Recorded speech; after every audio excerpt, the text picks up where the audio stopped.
El día de hoy hablaremos sobre lo que es bioquímica, los glúcidos, los lípidos, lo que son aminoácidos, proteínas, enzimas y ácidos nucleicos. Este grupo está conformado por Sofía Yaguachi, Michelle Vera, Brian Massa y Nixon Aguirre. Muy bien, vamos a hablar sobre una pequeña introducción a la bioquímica. Especialmente lo que la bioquímica estudia es una rama de la ciencia que estudia los compuestos químicos de los seres vivos, especialmente estudia lo que son proteínas, carbohidratos, lípidos, ácidos nucleicos y otras moléculas que van en base a lo que son los metabolismos de la célula. Muy bien, estos compuestos de metabolismos básicamente son los que permiten que tengamos la obtención de energía. Básicamente los compuestos de las células, todo ser vivo está compuesto por células, las plantas, los animales, los hongos, etc. Bien, están compuestos por millones de células, entonces estas células necesitan mucha energía para ellas poder moverse, para poder captar sustrato, y básicamente lo que hacen es metabolizan los alimentos que consumimos. Bien, básicamente cuando metabolizan los alimentos, estos básicamente lo que hacen es entrar por estos poros que existen en la célula. Bien, una vez que por estos poros ingresa el sustrato o alimento, son las enzimas las que se encargan de hacer esto posible. ¿Sí? Son las enzimas. Y gracias a esto tenemos la obtención de energía. Básicamente, si no tenemos las enzimas, no obtendremos la energía necesaria para que las células o la célula pueda generar el proceso que esto conlleva.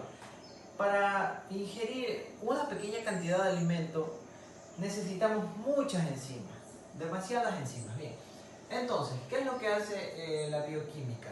Básicamente es lo que hace esto: estudiar el metabolismo de las células, de cómo está el compuesto, de cómo este proceso hace para que se genere la energía.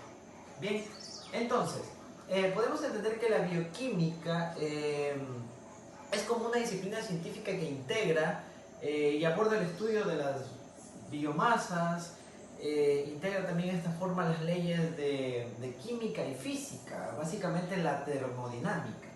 Ok, bien, la bioquímica viene de la palabra del griego bio, que significa vida, y bueno, básicamente eso. Entonces lo que nosotros tenemos que entender es que si las células no tienen alimento o sustrato, básicamente no pueden generar ninguno de estos procesos. No puede metabolizar el alimento, no podría ingerir, ni las enzimas no podrían descomponer esto para que este sustrato ingrese por los poros que están en la célula y ésta obtenga la energía final. Bien, espero que haya quedado entendido esta parte. Muy bien, vamos a hacer una pequeña introducción sobre los glúcidos. Bien, como sabemos, los glúcidos se dividen en tres partes. Tenemos los monosacáridos, los oligosacáridos y los polisacáridos, como bien sabemos. Perfecto, vamos a desglosar un poquito brevemente esto. Los monosacáridos son los que se encuentran de forma libre en la naturaleza, como la glucosa, la fructosa, que tenemos en uno de ellos. Los oligosacáridos son aquellos que están compuestos de 2 a 10 monosacáridos, ¿bien? Y para formar uno de estos componentes, la lactosa, necesitamos 2 monosacáridos. Perfecto. Los polisacáridos vienen a ser los heteropolisacáridos, son los cuales tienen más uniones de monosacáridos. Perfecto. Básicamente lo que los glúcidos, como más común lo conocemos, es por la formación de azúcares. Lo conocemos por la formación de azúcares, pero lo más importante, y también hay que recalcar, es que son biomoléculas. Los glúcidos son biomoléculas compuestas por 3 elementos principales, ¿no? Como por ejemplo el carbono, el hidrógeno y el oxígeno. También pueden tener nitrógeno e incluso otros tipos de moléculas. ¿Bien? Estos están compuestos por un esqueleto carbónico de un grupo hidroxil, como pueden ver, que está compuesto por carbono, y por un OH. ¿Ya? Bien, perfectamente. su forma, ¿cómo sería? Empírica, por así decirlo, sería esta, sería CH2ON. Bien, esta es para la formación de los glúcidos. Perfecto. Como sabemos, los glúcidos son importantes y vitales para la vida, por lo cual entonces el estudio de esto es muy importante. Como sabemos, se dividen en 3 grupos, los cuales cada uno de ellos cumple una función específica, en especial los monosacáridos, los polisacáridos, como les había comentado antes, y la función principal es de azúcares, y lo más importante es que están compuestos por moléculas químicas, como les había mencionado. Perfecto, eso sería. Voy a dar una breve explicación sobre lo que es proteínas y enzimas. Las proteínas son moléculas formadas por aminoácidos, ya que están unidas por enlaces peptídicos. Las proteínas son las biomoléculas más abundantes en las células. Las proteínas son muy importantes para el crecimiento de los niños e incluso para nosotros, ya para desarrollar nuestro metabolismo.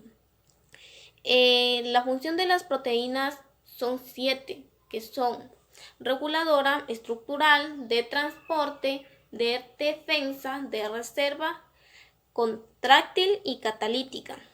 Las proteínas las obtenemos a través de los carbohidratos, como las encontramos en las carnes, en los huevos, en las verduras y también en las hortalizas. Las propiedades de las proteínas son 2, solubilidad y desnaturalización. La solubilidad son las que se disuelven en agua, mientras que las de desnaturalización son las que, por decir, las industrias cuando desnaturalizan a una fruta para envasarla en envases, ya cuando van a salir en venta.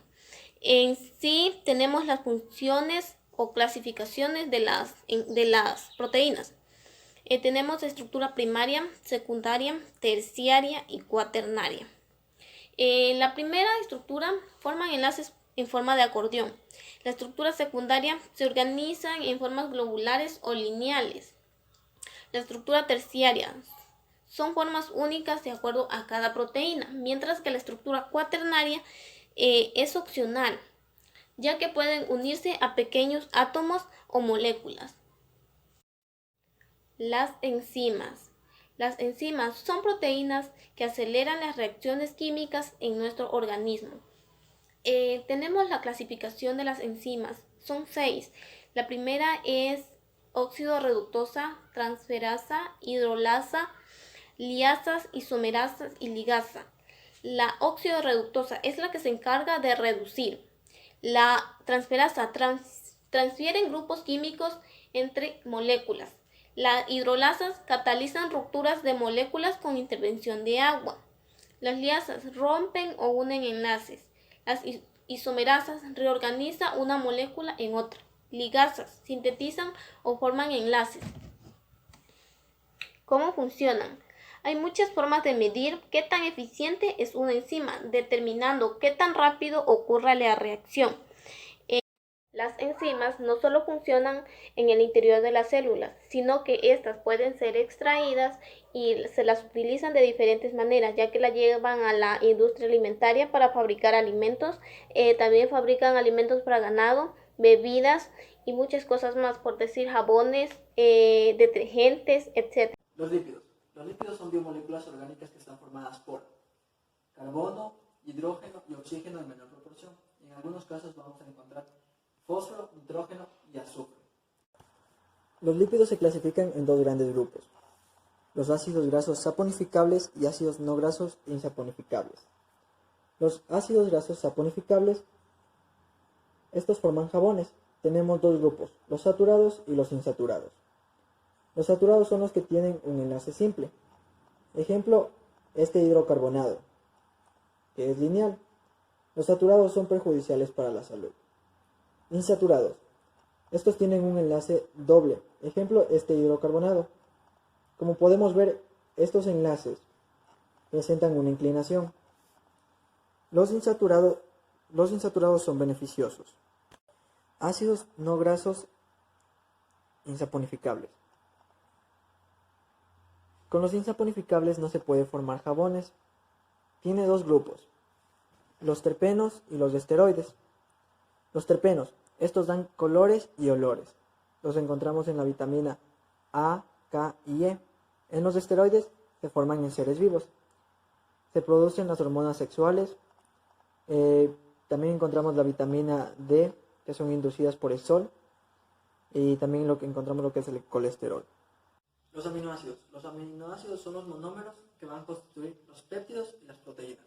Se conocen unos 200 tipos de aminoácidos. De estos 200 aminoácidos, solo 20 son proteínas, forman parte de las proteínas, a los cuales se los denominará ácidos proteicos. La fórmula general de un aminoácido está formada por un carbono central, unida por un enlace a un átomo de hidrógeno. El segundo enlace estará unido a un grupo amino. El tercer enlace estará unido a un grupo carboxilo. Y el último enlace estará unido a una cadena lateral o también llamada grupo R. Esta molécula será la que dará la diferencia a los 20 aminoácidos.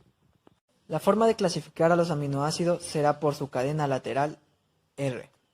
La forma más útil de clasificarlos es según su polaridad, en los cuales tenemos los no polares, que son 9 aminoácidos, los polares no cargados, que son 6, y los polares cargados positivo y negativo, que son 5. En los aminoácidos polares tenemos glicina, serina, treonina, cisteína, tirosina, asparagina y glutamina. En aminoácidos no polares tenemos fenilalanina, triptófano, alanina, prolina, metriotina, leucina, isoleucima y valina. En aminoácidos con carga negativa tenemos ácido glutámico y ácido aspartico.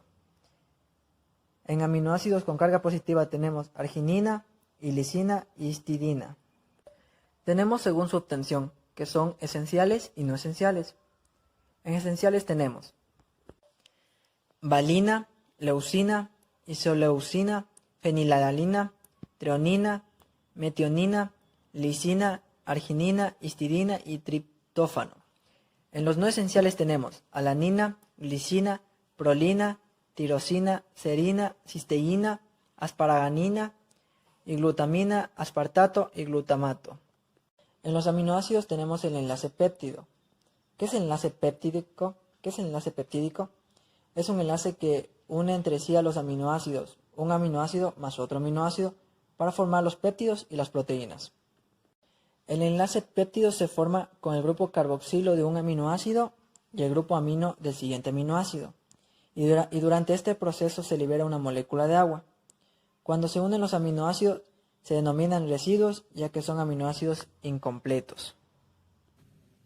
Hola, a mí me tocó hablar de lo que son ácidos nucleicos. Para tener una referencia y para tener en cuenta lo que son los ácidos nucleicos, nos basamos desde su punto de origen, que sale directamente del núcleo y que a su vez son macromoléculas que se encuentran en el núcleo de la célula eucariota y por ende en los virus. Es decir, los ácidos nucleicos son grandes polímeros gracias a la repetición de monómetros denominados nucleótidos unidos mediante enlaces fosfodiéster, y a su vez son la unión de moléculas pequeñas, moléculas orgánicas, tales como carbono, hidrógeno, oxígeno, nitrógeno y fósforo, teniendo en cuenta que el fósforo es el más importante de estos, ya que gracias a este se pueden crear muchos enlaces. Los ácidos nucleicos están formados y constan de 3 partes o moléculas diferentes, que son la pentosa o azúcar, que también se denomina ribosa y es un azúcar de 5 carbonos. También se une a un grupo fosfato o ácido fosfórico. Y además es también parte de una base nitrogenada o compuesta de un pH básico.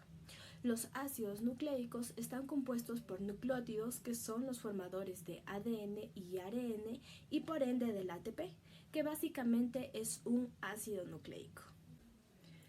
También tomando en cuenta que antes los ácidos nucleicos eran llamados nucleósidos. Y dentro de las bases nitrogenadas constan la purina y la pirimidina. La purina son moléculas que forman dos anillos y dos cadenas cíclicas y están denominadas por la adenina y la guanina. La pirimidina no consta de anillos, ya que son cadenas cerradas orgánicas y son de anillos solitarios. Así como también existen dos tipos de ácidos nucleicos, que entre estos son el ADN o ácido desoxirribonucleico, o el ARN, también el ARN o ácido ribonucleico, que se diferencian por las siguientes características. En el caso de los glúcidos, la diferencia principal es la pentosa, que es diferente en cada uno de los casos. Por ejemplo, en el ARN es ribosa y en el ADN es desoxirribosa. La segunda diferencia las encontramos en las bases nitrogenadas, que la diferencia es que en el ADN consta de adenina, glucina, citosina y timina. En cambio, en el ARN consta de la adenina, la citosina, la guanina y el uracilo. La diferencia en las hélices en el ADN como en el ARN es que en el ADN tiene un doble enlace, sin embargo, en el ADN solo consta de una sola cadena. Ahora sí vamos a lo más importante de lo que son los ácidos nucleicos. Dentro de las características del ADN y el ARN, que es la parte fundamental prácticamente de los ácidos nucleicos, son los contenedores y poseen la información genética. Es como la base de datos de la vida. Contiene toda la información, desde la menos importante hasta la que es fundamental en la información de un ser humano. Los ácidos nucleicos comienzan a formar enlaces o cadenas y comienzan a tomar una forma de hélice, una sola hélice. Incompletas, por eso cuando está una sola hélice significa que estas hélices son incompletas, pero que también están acompañadas por bases nitrogenadas. Y cuando esta comienza a formar dos enlaces, entonces automáticamente toma una forma de un ADN que están unidas por puentes de hidrógeno. Entonces hay que también notar una cosa. Nos damos cuenta automáticamente que es ARN cuando tiene una sola hélice acompañado de bases nitrogenadas. Pero cuando es un ADN es cuando tiene dos enlaces, ahí toma la forma del ADN como ya la conocemos, acompañado de bases nitrogenadas. Entonces, al tomar esta forma, y ya cuando se convierte en ADN, gracias a estos puentes de hidrógeno es que se pueden unir. Entonces los polímeros de ácidos nucleicos empiezan a formarse, comienzan a hacer una cadena y se comienzan a enlazar, convirtiéndose en un ADN, y el ADN contiene la información genética, como ya le mencioné, básicamente es el libro de la vida. El ADN, al contener toda la información genética, es donde se establece cada característica del ser humano. Pero a raíz de todo esto, ¿para qué sirve el ARN? El ARN sirve para la traducción o para poder entender la información que contiene el ADN. Es decir, la lleva o la transporta para que pueda ser leída y de esta manera pueda ser sintetizada las proteínas y las enzimas que ésta tiene. El ARN se obtiene a través de una cadena de ADN. También el ARN duplica la información del ADN. ¿De qué manera? El ADN se comienza a abrir desde arriba y desde abajo, llegando hasta el centro, copiando toda la información desde adentro del ADN. De esta manera se puede obtener básicamente toda la información y la duplica.